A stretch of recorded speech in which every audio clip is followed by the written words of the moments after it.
Bonjour. Alors je vais tenter de répondre à une question que m'a posée Marianne. Je crois avoir compris le sens général, mais peut-être pas dans les détails.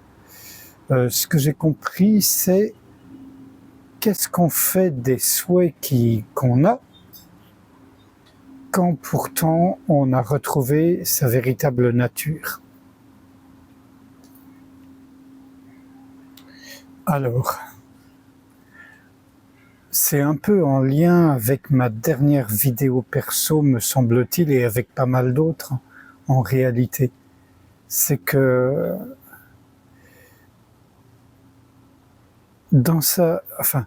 en étant ce qu'on est vraiment, et non pas seulement moi-je, en réalité, on n'a pas de souhait, on n'a pas de vœu, on n'a pas de volonté, on n'a pas de désir. Et ce qui se présente à nous, qui peut ressembler vaguement à ça, ce sont plutôt des réponses qui viennent à quelque chose qui nous échappe la plupart du temps. Par ailleurs, c'est pas décidé. C'est un peu comme quand on voit tomber quelqu'un et qu'on se précipite pour l'aider à se relever. C'est de cet ordre-là. Ou si on voit quelqu'un en train de se noyer et qu'on peut aller l'aider ou appeler les pompiers ou les maîtres nageurs ou que sais-je, oui, c'est plus de cet ordre-là. On ne peut pas dire qu'il subsiste des vœux, des souhaits comme les appelle Marianne. Parce que précisément, retrouver sa véritable nature, puisque c'est les termes employés par Marianne, c'est en finir avec tout ça. Et c'est pas en finir parce qu'on décide d'en finir, c'est pas une action volontaire et délibérée, non, c'est encore une fois cet exemple du fruit mûr qui tombe tout seul de l'arbre.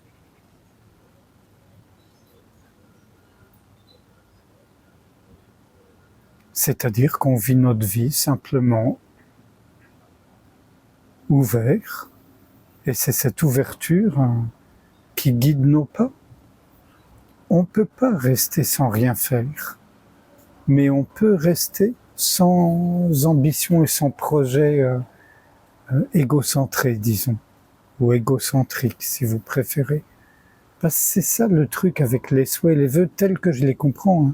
Peut-être que je me trompe, mais à mes oreilles, ça sonne comme je veux faire quelque chose, je veux obtenir quelque chose, et même si c'est pour aider son prochain, ça reste égocentré. C'est généreux, c'est altruiste, c'est beau, mais c'est avant tout pour faire mousser son petit ego, celui de chacun d'entre nous.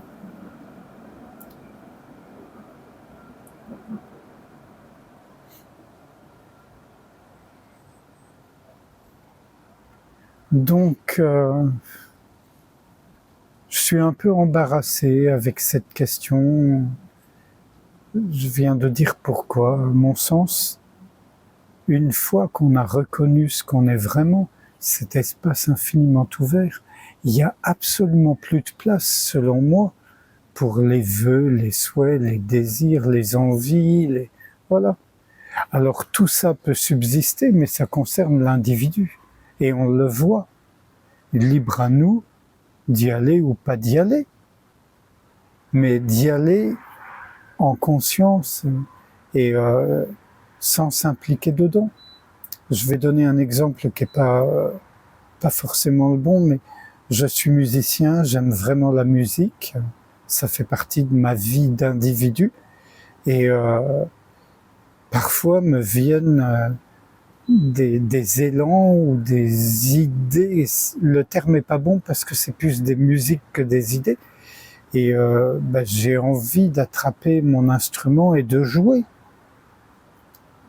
Et puis parfois je dois passer un peu de temps jusqu'à ce que ça ressemble le plus possible à ce que j'entendais et qui n'existait pas. Mais là aussi, encore une fois, c'est l'individu Marc, c'est pas l'espace infiniment ouvert au sein duquel Marc existe avec tout le reste. Et quand je dis que Marc existe, Marc surgit, dure un moment et disparaît sans cesse. À mon sens, et j'en terminerai là-dessus, la seule chose réellement importante, c'est de bien voir que même si on pense avoir reconnu ce qu'on est vraiment, c'est seulement un début. C'est une entrée. C'est peut-être l'équivalent de ce que les bouddhistes Theravada appellent Sotapanna, entrer dans le courant, dans le meilleur des cas. Et donc, il ne s'agit pas de s'arrêter en si bon chemin et de croire ou prétendre que ça y est. Non, on ne peut pas dire que ça y est, on est au bout du chemin, on ne sait pas s'il y a un bout du chemin. Tout ce qu'on sait, c'est qu'à partir du moment où cette ouverture est vivante et vécue, ben notre existence prend une autre tournure. Elle peut être rigoureusement la même dans la forme, mais elle est infiniment nouvelle et renouvelée et autre, je ne sais pas comment le dire, une forme d'émerveillement, de curiosité, de simplicité, d'étonnement à un niveau plus intérieur, plus profond. Et en fait, pourquoi je dis qu'il n'y a plus de vœux, plus de tout ça? Parce que une fois qu'on est absorbé par le silence, et de plus en plus, et qu'on s'y laisse engloutir d'une certaine façon, il n'y a plus que le silence. Et on se rend compte que ce qui est un peu au-dessus du silence, comme dit Gangama, c'est le mental qui court dans tous les sens, qui veut ceci, qui veut pas cela. Ça, c'est le mental, c'est l'ego. En dessous, c'est seulement l'immensité silencieuse. Et il n'y a rien qui puisse en parler, sauf par la négative. Insaisissable, ineffable, incompréhensible.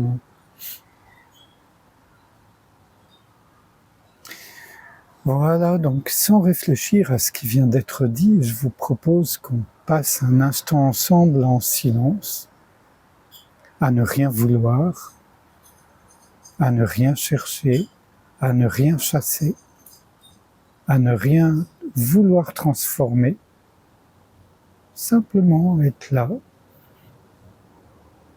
et se laisser absorber par le silence, simplement en ne s'impliquant pas dans tout ce qui se présente.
Je vous remercie.